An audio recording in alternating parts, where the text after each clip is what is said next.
Post-workout leg cramp?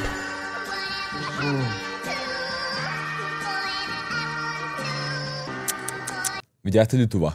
Изглежда познато, нали? Повечето хора си мислят, че мускулните крампи идват от прекалено натоварване и неправилна стойка, но истината е, че причината се крие вътре в тялото, а именно липсата на минерали. Мускулите се свиват и отпускат благодарение на три основни елемента – магнезий, калций и калий. А когато нивата им в тялото паднат, мускула буквално забива. Свива се и не може да се отпусне. И именно за това крампата е толкова болезнена, защото мускула получава напрежение, но не и сигнал да спре.